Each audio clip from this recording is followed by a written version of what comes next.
हाँ दोस्तों नमस्कार, मैं राजेश शुक्ला स्टडी विद शुक्ला जी पे आपका स्वागत करता हूँ। और आपके दिए गए समर्थन से मैं बहुत प्रसन्न हूँ। आप इसी तरह मेरा उत्साहवर्धन करते रहें। मेरा राज्यों का पुनर्गठन पार्ट वन में अब आते हैं अपने टॉपिक पे। राज्यों का पुनर्गठन पार्ट वन हमने आपको पढ़ाया था। इस बीच थोड़ा एक मोटिवेशनल वीडियो मैंने डाला, जिस पे आप लोगों का समर्थन अच्छा मिल रहा है। इसके लिए आप लोग को पहले से एक बार मैं धन्यवाद देता हूँ। और राज्यों का पुनर्गठन पार्ट टू, ये ऐसा पार्ट है कि यहां से भी एक क्वेश्चन आता है, थोड़ा तथ्यात्मक पार्ट है, तो नोट्स थोड़ा बनाइएगा, नोट्स में लिख लीजिएगा इसको। जैसे हमने आपको हल्का सा मैं रिवाइज करता हूं कि हमने आपको वहां बताया था, जब पार्ट वन में हमने कहा था कि एक रियासती मंत्रालय बना गृह मंत्री के अध्यक्षता में, और जूनागढ़ को, हैदराबाद को, जम्मू कश्मीर को मिलाया गया विभिन्न कार्रवाइयों के माध्यम से। जूनागढ़ को जनमत संग्रह के आधार पर, हैदराबाद को पुलिस कार्रवाई के माध्यम से, और जम्मू कश्मीर को विलय पत्र पर हस्ताक्षर के माध्यम से देश में मिलाया गया। बाकी 562 देशी रियासतों को सरदार वल्लभ भाई पटेल ने मिलाया। उसके बाद हमने आपको वहां पे यस्केधर कमेटी के बारे में बताया। फिर हाँ, उसके पहले थोड़ा और उसके बाद जेवीपी कमेटी, 3 कमेटी हमने वहां पे आपको बताया था। यस्केधर 1947 में डॉक्टर राजेंद्र प्रसाद ने इसको बनाया था। ये इनके बारे में मैंने बताया था कि ये हाईकोर्ट के, इलाहाबाद हाईकोर्ट के पूर्व न्यायाधीश थे। और फिर जेवीपी कमेटी बनी। जेवीपी कमेटी इन तीनों लोगों को पूछता है कमेटी। फिर इसके साथ जेवीपी कमेटी, फिर वो रामुल्लू का निधन हो गया 56 दिन के उपवास के बाद। फिर जो है अंत में जवाहरलाल नेहरू ने 1 अक्टूबर 1953 को आंध्र प्रदेश का गठन कर दिया। भाषा के आधार पर आंध्र प्रदेश का गठन हो गया। उसके बाद जनता और उत्तेजित हुई, सोचा भाई मांग पूरी हो गई, तो बाद में एक राज्य पुनर्गठन अधिनियम, राज्य पुनर्गठन आयोग बनाया गया, जिसके अध्यक्ष हुआ करते थे राज्य पुनर्गठन आयोग फजल अली आयोग। फजल अली की अध्यक्षता में बना, इसलिए इसे फजल अली आयोग भी कहते हैं। यहाँ 2 व्यक्ति और थे इनके साथ, HN कुंजरू और KM पनिक्कर। ये इतनी बात हमने बताई। अच्छा, सबका एक ही कहना था कि राज्यों का गठन भाषा के आधार पर नहीं होना चाहिए, देश की एकता अखंडता को ध्यान में रख के राज्यों का पुनर्गठन किया जाना चाहिए, और प्रशासनिक सुविधा के आधार पर राज्य का पुनर्गठन होना चाहिए।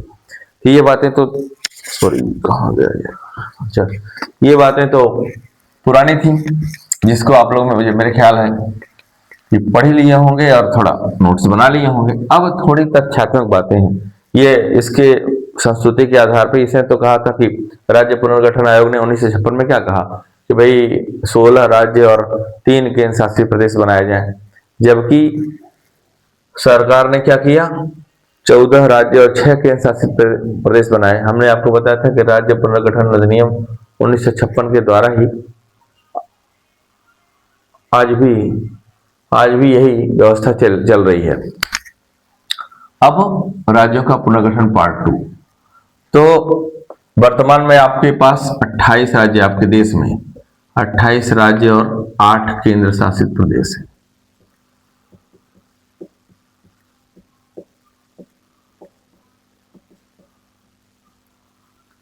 वर्तमान की व्यवस्था है। आज भी उसी जो फजल अली ने जो व्यवस्था दी, उसी व्यवस्था के आधार पर इनका नए राज्यों का निर्माण होता है। और अब जो अनुच्छेद की बातें हैं संघ राज्य क्षेत्र में, अलग में उसको मैं अलग से थोड़ा पढ़ाऊंगा। आज जो विभिन्न राज्य बने उसकी थोड़ी ऐतिहासिकता के बारे में बता देते हैं आपको। जैसे मद्रास, सॉरी,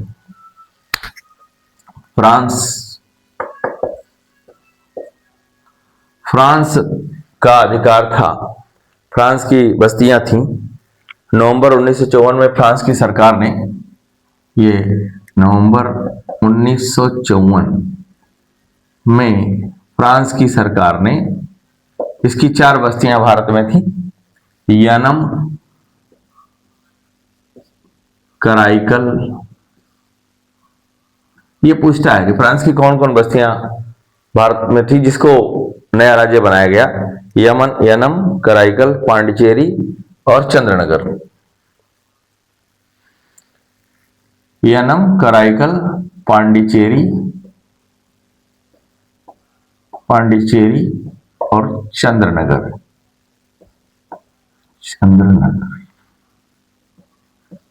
ये देखिए भाई, तथ्य बड़े इंपॉर्टेंट हैं ये, क्योंकि अब तक क्या था, फ्रांस का कब्जा था इन पर, इन बस्तियों पर। नवंबर 1954 में फ्रांस की सरकार ने अपनी सारी बस्तियां भारत को सौंप दी। 28 मई 1956 को 28 मई 1956 को एक संधि पर हस्ताक्षर हुआ, संधि हुई भारत और फ्रांस के बीच। ये इंपॉर्टेंट है, 28 मई 1956 को। इसमें क्या हुआ, ये यनम, कराईकल, पांडिचेरी, चंद्रनगर सबको मिला के एक पांडिचेरी संघ राज्य क्षेत्र का गठन किया गया। पांडिचेरी, जो वर्तमान में पुडुचेरी हो गया है, अब आपको ये पुडुचेरी के नाम से जाना जाता है, का मतलब संघ राज्य क्षेत्र था, संघ राज्य क्षेत्र था, केंद्र शासित प्रदेश था। संघ राज्य क्षेत्र का गठन किया गया। तो हो गया, नवंबर 1954 में फ्रांस की सरकार ने पांडिचेरी, चंद्रनगर, यनम, कराईकल, इसको जरूर याद करिएगा, यनम, कराईकल, पांडिचेरी, चंद्रनगर, इन चारों बस्तियों को 28 मई 1956 की एक संधि के द्वारा भारत को सौंप दिया और एक पांडिचेरी संघ राज्य क्षेत्र का गठन हुआ नवंबर 1954 में। ये व्यवस्था हुई, अर्थात 28 मई 1956 में इसका गठन हुआ, संघ शासित क्षेत्र पांडिचेरी का, जो अब पुडुचेरी के नाम से जाना जाता है। ये एक ऐतिहासिक तथ्य हो गया। दूसरा, एक 12वें संविधान संशोधन के द्वारा गोवा, दमन व दीव को भारत का अभिन्न अंग बनाया गया। गोवा, दमन और दीव को, गोवा, दमन व दीव, बाद में गोवा को अलग से पूर्ण राज्य का दर्जा दे दिया गया, वो मैं आपको आगे बताऊंगा। और दमन और दीव, दादर नगर हवेली मिला के एक संघ शासित क्षेत्र बना दिया गया। गोवा, दमन और दीव को 12वें संविधान संशोधन, ये थोड़े इंपॉर्टेंट है, इसलिए जो बातें बहुत इंपॉर्टेंट है, सारे राज्य के बारे में नहीं बताएंगे आपको, लेकिन जो इंपॉर्टेंट है, जहां से प्रश्न आते हैं, अब तक आए हुए हैं, उन्हीं बातों को हम यहां बताएंगे। 12वें संविधान संशोधन द्वारा गोवा, दमन व दीव को भारत का अभिन्न अंग बना दिया गया।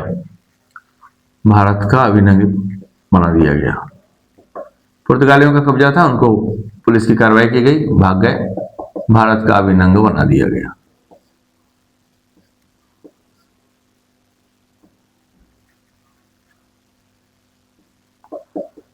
तो ये बात हो गई 12वें संविधान संशोधन, गोवा, दमन, दीव।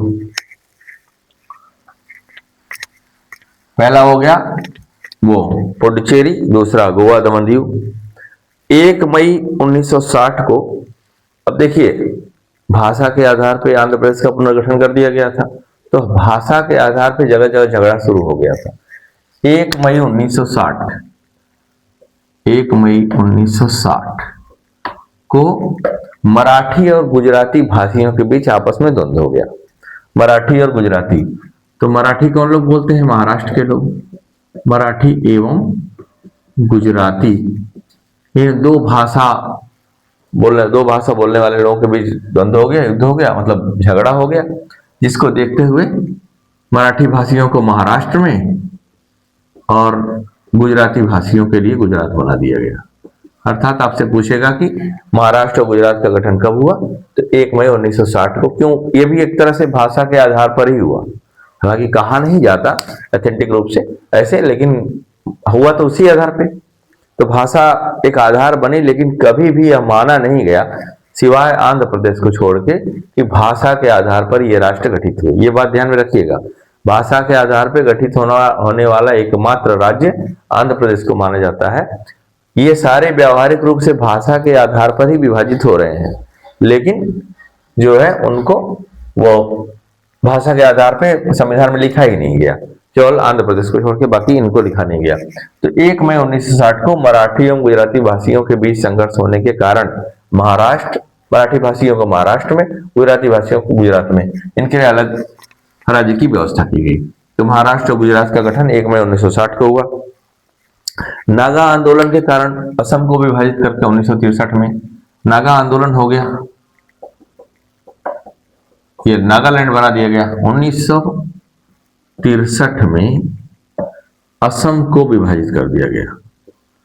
अभी भी झगड़ा चलता रहता है, आप रिसेंट पढ़ेंगे तो बीच में भी अक्सर झगड़ा होता रहता है। असम को विभाजित करके नागालैंड एक नया राज्य बना दिया गया, नागालैंड। एक मतलब 1963 ईस्वी में नागालैंड बना दिया गया। नागा आंदोलन के कारण ये आज भी झगड़ा चल रहा है, वहां भी भाषा का ही चक्कर है। तो देखिए, असम को विभाजित किया गया और नागालैंड 1963 में नए राज्य के रूप में इसका गठन हो गया। 1 नवंबर 1966 को देख लीजिए, भाषा के आधार पर व्यवहारिक रूप से गठन कहाँ भाषा के आधार पर हो रहा है, लेकिन लिखा नहीं जाता। 1 नवंबर 1966 को पंजाबी भाषी क्षेत्र, पंजाबी भाषी लोगों के लिए पंजाब हो गया और हिंदी भाषी लोगों के लिए हरियाणा हो गया। तो यहां पर भी आप देखेंगे, अगर व्यवहारिक धरातल पे हम आए तो भाषा के आधार पे पंजाब और हरियाणा का भी गठन किया गया।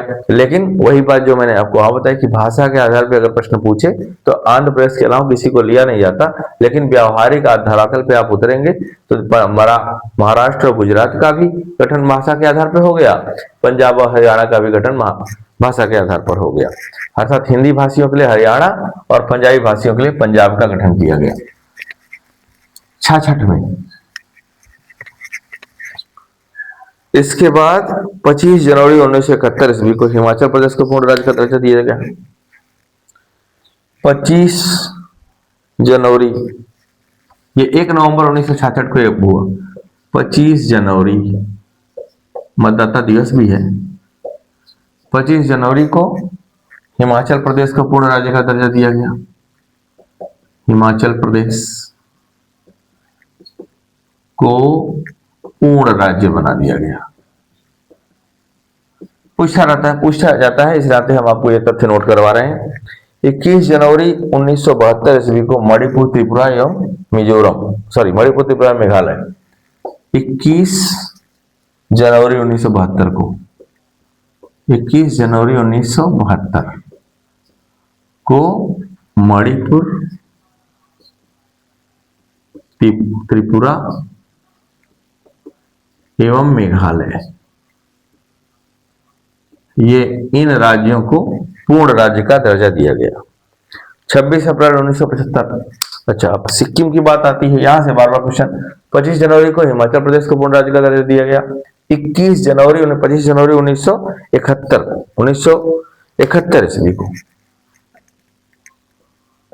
इसको जरा भाई नोट कर लीजिएगा बढ़िया से, क्योंकि ये सारे तथ्य एग्जाम में आए हुए हैं, आपको मैं वही नोट करवा रहा हूं। 25 जनवरी 1971 ईस्वी को हिमाचल प्रदेश को पूर्ण राज्य का दर्जा दिया गया। 21 जनवरी 1972 ईस्वी को मणिपुर, त्रिपुरा एवं मेघालय को पूर्ण राज्य का दर्जा दिया गया। अब आती है बारी सिक्किम की। अब सिक्किम के साथ देखिए थोड़ी सी, यहां से 2 तरह के प्रश्न बनते हैं।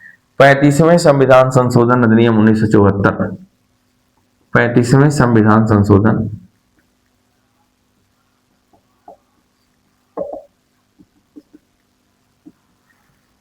35वां संविधान संशोधन किया गया 1974 ईस्वी में, और इसे सहायक राज्य का दर्जा दिया गया। तो ये अब यहां आपको सहायक राज्य का दर्जा, तो हमने आपको बताया है, मैं लगातार अपने जब से क्लास बना रहा हूं तब से मैं ये बता रहा हूं कि जब से जहां जहां परिवर्तन होंगे क्वेश्चन वहां वहां से आएंगे। 35वें संविधान संशोधन 1974 में सहायक राज्य का दर्जा दिया गया इसको, और 36वें संविधान संशोधन के द्वारा 36वें संविधान संशोधन के द्वारा 1975 में इसे पूर्ण राज्य का दर्जा दिया गया। अब देखिए इसको थोड़ा विशेष ध्यान दीजिएगा। पूर्ण राज्य का दर्जा दिया गया। तो 35वें संविधान संशोधन के द्वारा इसे सहायक, अब जब प्रश्न आते हैं तो देखिए ये बड़ा कंफ्यूजिंग प्रश्न है, बार बार ये पूछा जाता है, गलतियां लोगों से होती हैं कि कब यह सहायक राज्य का, किस संविधान संशोधन के द्वारा सिक्किम को सहायक राज्य बनाया गया, एसोसिएट स्टेट लिख लेते हैं, और किस संविधान संशोधन के द्वारा इसे पूर्ण राज्य का दर्जा दिया गया। ये भारत का 22वां राज्य बना था, यह भी एक इसके साथ तथ्य है, तो सब भूल जाइएगा लेकिन सिक्किम को ना भूलिएगा। 22वां राज्य बना भारत का, भारत संघ का एक यह 22वां राज्य बना। तो इसके साथ देखिए 3 तथ्य हुए। 35वें संविधान संशोधन के द्वारा इसे एसोसिएट स्टेट, सहायक राज्य का दर्जा दिया गया, एसोसिएट स्टेट का दर्जा दिया गया। 36वें संविधान संशोधन 1975, ये 35वां संविधान संशोधन 1974 में किया गया, 36वां संविधान संशोधन 1975 में किया गया, जहां पर यह देश का 22वां राज्य बना और इसे पूर्ण राज्य का दर्जा दिया गया। तो जैसा प्रश्न आएगा वैसा घूम लीजिएगा, और एग्जाम देते समय थोड़ा प्रश्न को बारीकी से ध्यान से पढ़ते हैं और ऑप्शन को थोड़ा ध्यान से पढ़ते हैं, क्योंकि आजकल नई व्यवस्था है, क्योंकि इतना ज्यादा एग्जाम हो चुका है कि लड़के क्या करते हैं, प्रैक्टिस सेट होता है, एग्जाम क्वेश्चन रट लिया, लेकिन अब ऑप्शन में फंसाया जा रहा है। तो ध्यान दीजिएगा इन बातों को, जहां जहां परिवर्तन होगा क्वेश्चन वहां वहां से आएंगे। 35वां संविधान संशोधन के द्वारा इसे 1974 में सहायक राज्य का दर्जा दिया गया, 36वें संविधान संशोधन 1975 में इसे पूर्ण राज्य का दर्जा दिया गया, और यह देश का 22वां राज्य बना। ये हो गए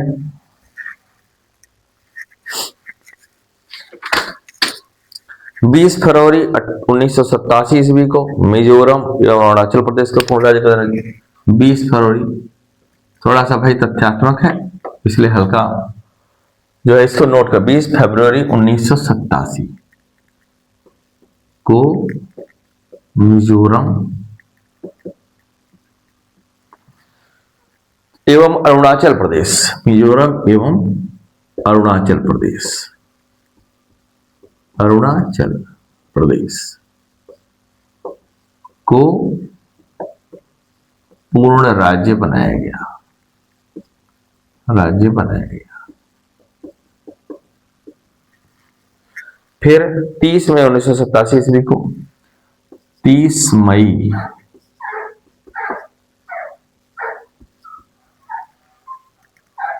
1987 ईस्वी को गोवा को 25वां राज्य बनाया गया। गोवा, हमने आपको वहां बताया दमन और दीव को, दमन दीव दादर नगर हवेली को, दमन दीव, गोवा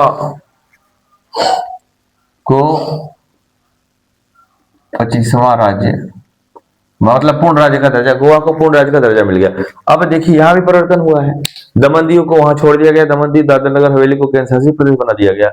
तो गोवा को पूर्ण राज्य का दर्जा पूछता है, तो गोवा को पूर्ण राज्य का दर्जा कब मिला, गोवा कौन से नंबर का राज्य बना, यहाँ परिवर्तन से क्वेश्चन वहीं से होते हैं। 20 फरवरी ये तो नॉर्मल सा फैक्ट है, लेकिन ये वाला फैक्ट थोड़ा सा इंपॉर्टेंट, सिक्किम है, गोवा है, वो मिजोरम सॉरी यानाम, कराईकल, चंद्रनगर और पांडिचेरी है, उसको पूछता है बहुत ज्यादा।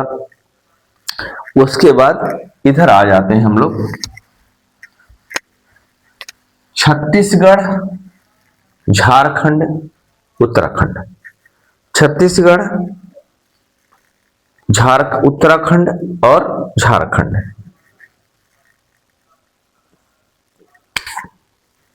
छत्तीसगढ़, उत्तराखंड और झारखंड, तो ये बहुत बार पूछा गया है। छत्तीसगढ़ 1 नवंबर 2000 ईस्वी को बना, देश का 26वां राज्य बना, देश का 26वां राज्य बना।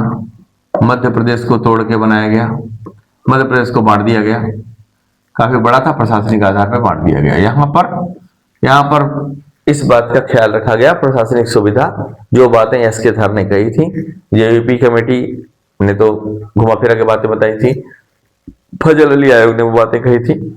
26वां राज्य बनाया गया 1 नवंबर 2000 को, छत्तीसगढ़ के बाद उत्तराखंड, ये भी बहुत पूछता है। उत्तराखंड 9 नवंबर 2000 भारत का 27वां राज्य बना, 27वां राज्य बना। छत्तीसगढ़ हो गया, उत्तराखंड हो गया, झारखंड, झारखंड, झारखंड का डेट 15 नवंबर 2000 को 28वां राज्य बना। ये तो देखिए, छत्तीसगढ़, उत्तराखंड और झारखंड को ये बिहार से काट के बनाया गया। इसको बिहार को बांटा गया, यहाँ पे यूपी को बांटा गया, यहाँ पे एमपी को बांटा गया। तो यह भी हो सकता है प्रश्न बन जाए कि भाई किन राज्यों से तोड़ के इसे बनाया गया, कब बनाया गया, वो तो क्लियर है। लेकिन ये क्रम पूछता है 26वां, 27वां, 28वां राज्य कौन सा। तो छत्तीसगढ़, उत्तराखंड, झारखंड, ठीक है, इसको आप नोट कर लीजिएगा बढ़िया से। एमपी को काट के छत्तीसगढ़ बनाया गया, यूपी को तो काट के उत्तराखंड बनाया गया, और बिहार को काट के आपका झारखंड बनाया गया। ये 28 राज्य उस समय हो गए सन 2000 में। इसके बाद आंध्र प्रदेश और तेलंगाना वाले लोग, बड़ा आंध्र प्रदेश वाले बहुत बार बार संसद में, अरे वो तो कभी कभी आपने सुना, अगर ध्यान दिया होगा, सुना होगा कभी, तो एक बार मिर्ची, पाउडर मिर्ची इस पर फेंक दिया गया, संसद में बड़ा झगड़ा हुआ, बार बार तेलंगाना की मांग उठती। 2 जून 2014 2 जून 2014 को उसी मतलब फजल अली आयोग के आधार जो उन्होंने दिया था, जो उन्होंने संस्तुति करी थी, उसी पैरामीटर्स को ध्यान में रखते हुए आंध्र प्रदेश को विभाजित करके आंध्र प्रदेश को विभाजित करके तेलंगाना, आंध्र प्रदेश को विभाजित करके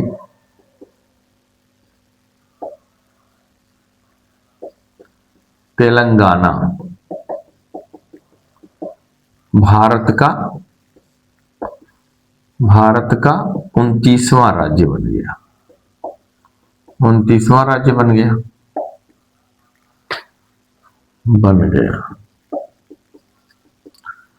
लेकिन अब आई बारी जम्मू कश्मीर पुनर्गठन अधिनियम 2019, लेकिन सन 2019 में, रिसेंट में, यह एकदम रिसेंट वाला मामला है। 2019 में जम्मू कश्मीर एक राज्य था पूरी तरह, उसमें लेह लद्दाख भी था। जम्मू कश्मीर का पुनर्गठन कर दिया गया। जम्मू कश्मीर को एक और लेह लद्दाख को, जम्मू कश्मीर एवं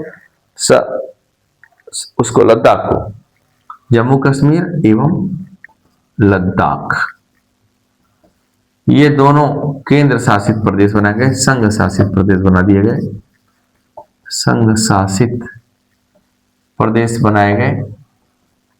हालांकि जम्मू कश्मीर में विधानसभा हो गई, विधानसभा फिर से बहाल कर दी गई है, वहां पे चुनाव भी हो गया है, और लेकिन लद्दाख को आज भी अभी केंद्र शासित, तो दोनों है केंद्र शासित प्रदेश, लेकिन यहाँ पर विधानसभा जैसी व्यवस्था नहीं दी गई। जम्मू कश्मीर को विधानसभा जैसी व्यवस्था दे दी गई है, विधानसभा होगी, लेकिन वो भी केंद्र शासित प्रदेश है। तो फाइनली भारत का जो वर्तमान परिदृश्य है, उसमें भारत में 28 राज्य, फिर से एक बार 28 राज्य और 8 केंद्र शासित प्रदेश है, केंद्र शासित प्रदेश है। तो इसको जरा आप लोग जो है नोट्स बना लीजिएगा, यहां से एक क्वेश्चन जरूर आता है। स्पेशली आपका सिक्किम से ज्यादा प्रश्न पूछता है। फ्रांस वाला पूछता है कि फ्रांस की कौन कौन बस्तियां थी, कराईकल, चंद्रनगर, यनम और पांडिचेरी। याद जल्दी नहीं होता, बार बार पढ़ लेंगे तो याद हो जाएगा। कराईकल, चंद्रनगर, यनम और पांडिचेरी, कराईकल, चंद्रनगर, यनम, ये चारों बस्तियां थी। 1956 में संधि हुई और उनको जो है भारत में एक संघ शासित, पुडुचेरी भी अभी संघ शासित प्रदेश है, वहां भी विधानसभा है। और इसके बाद आपका गोवा को दमन दीव को पहले राज्य बनाया गया, फिर गोवा को अलग पूर्ण राज्य का दर्जा दे दिया गया। दमन दीव और दादर नगर हवेली को मिला के केंद्र शासित प्रदेश बना दिया गया। ये मैं आपको केंद्र शासित प्रदेश अलग से पढ़ाऊंगा, तो वहां पे वो सारी बातें बताऊंगा। ये ऐतिहासिक बातें थी जिनको हमें बताना था, तो ये सारे तथ्य हैं जिनको आप नोट कर लीजिएगा। सिक्किम वाला जरूर याद रखिएगा क्योंकि वो बार बार पूछता है। 35वें संविधान संशोधन 1974 के द्वारा सिक्किम को सहायक प्रदेश बनाया, सहायक राज्य का दर्जा दिया गया। और 36वें संविधान संशोधन के द्वारा सिक्किम को देश का 22वां राज्य और पूर्ण राज्य का दर्जा दे दिया गया। ठीक है। और छत्तीसगढ़, उत्तराखंड और झारखंड, ये क्रम है जो 26वां, 27वां, 28वां। बाद में तेलंगाना बना, तेलंगाना और जम्मू कश्मीर और लेह लद्दाख को आज वर्तमान में जो उसको 2019 में केंद्र शासित प्रदेश बना दिया गया। बाद में जम्मू कश्मीर में विधानसभा बहाल कर दी गई, लेकिन आज भी वो संघ शासित क्षेत्र ही है। और लेह लद्दाख पूर्णतः संघ शासित क्षेत्र है। अब हम आते हैं, एक क्षेत्रीय परिषदें होती हैं, यहां से भी कभी कभी एक क्वेश्चन बन जाता है। क्षेत्रीय परिषद, मूल संविधान में क्षेत्रीय परिषद जैसा कोई प्रावधान नहीं था, लेकिन राज्य पुनर्गठन अधिनियम 1956 की धारा 15 में राज्य, थोड़ा इसको बढ़िया से सुन लीजिएगा, राज्य पुनर्गठन अधिनियम, वही 1956 वाला जो फजल ले आए हो, अधिनियम 1956 की धारा 15 में, इसको जरा नोट कर लीजिएगा, बढ़िया से नोट कर लीजिएगा। राज्य पुनर्गठन अधिनियम 1956 की धारा 15 में इसके संबंध में प्रावधान किया गया। तो मूल संविधान में यह व्यवस्था नहीं थी क्षेत्रीय परिषद जैसी। आज वर्तमान में भारत में 5 क्षेत्रीय परिषद हैं, तो 4 दिशाएं हो गई, एक मध्य हो गया। जैसे आपको याद अगर करना है तो लिख सकते हैं आप पूर्वी क्षेत्रीय परिषद। अपना दिमाग थोड़ा, मैंने कल अपने उस वीडियो में बताया था कि भाई आपको अपने दिमाग को चौकन्ना रखना है, खोल के रखना है। पूर्वी क्षेत्रीय परिषद 4 दिशाएं, पूर्वी, पश्चिमी, उत्तरी, दक्षिणी और एक मध्य क्षेत्रीय परिषद, मध्य क्षेत्रीय परिषद। ये 5 क्षेत्रीय परिषद है। तो यहां से जो तथ्य, स्पेशली ये तो उतना नहीं पूछता कौन है, इसमें कई राज्य हैं, अलग अलग राज्य हैं, तो ये पूछता नहीं। आपको 5 याद रखना है कि 5 कौन, तो 4 आप दिशा याद कर लीजिए, एक मध्य याद कर लीजिए, आराम से याद हो जाएगा। हाँ, इसके बारे में जरा और एक तथ्य जान लीजिए। इसके क्षेत्रीय परिषद का जो गठन होता है, ये कर्ता राष्ट्रपति है, कर्ता राष्ट्रपति है। अगर गृह मंत्री, राष्ट्रपति जो है क्षेत्रीय परिषद का गठन करता है, केंद्रीय गृह मंत्री या राष्ट्रपति द्वारा मनोनीत केंद्रीय मंत्री, इसको लिख लीजिए जरा। राष्ट्रपति, राष्ट्रपति करने का मतलब वो व्यवहारिक रूप से प्रधानमंत्री, लेकिन बातें जो राष्ट्रपति की लिखी जाती हैं। राष्ट्रपति इसका गठन करता है, इसका क्षेत्रीय परिषद का, इसका गठन करता है। और राष्ट्रपति, केंद्रीय गृह मंत्री लिख लीजिए अच्छा से, केंद्रीय गृह मंत्री या राष्ट्रपति द्वारा मनोनीत केंद्रीय मंत्री, कोई केंद्रीय मंत्री ही इन परिषदों के अध्यक्ष होते हैं, इन क्षेत्रीय परिषदों के अध्यक्ष होते हैं। और संबंधित राज्य के मुख्यमंत्री, संबंधित राज्य के चीफ मिनिस्टर उपाध्यक्ष होते हैं, उपाध्यक्ष होते हैं। इतनी बातें हैं। तो स्पेशली आपसे यह पूछा जाता है कि गठन, और एक बार एक करंट क्वेश्चन पूछ दिया गया कि देश का गृह मंत्री वर्तमान में उसमें राजनाथ सिंह हुआ करते थे, पूछ दिया गया वह क्षेत्रीय परिषद का अध्यक्ष कौन है। तो केंद्रीय गृह मंत्री अध्यक्ष होता है या राष्ट्रपति द्वारा, नॉर्मली केंद्रीय गृह मंत्री ही अध्यक्ष होता है। कभी कभी गृह मंत्री के अभाव में या गृह मंत्री नहीं है उस पद पे है, तो किसी केंद्रीय मंत्री को राष्ट्रपति द्वारा राज्य क्षेत्रीय परिषद का अध्यक्ष बना दिया जाता है। मूल संविधान में इसके बारे में कोई प्रावधान नहीं था। राज्य पुनर्गठन अधिनियम 1956 की धारा 15 के तहत इसका प्रावधान किया गया।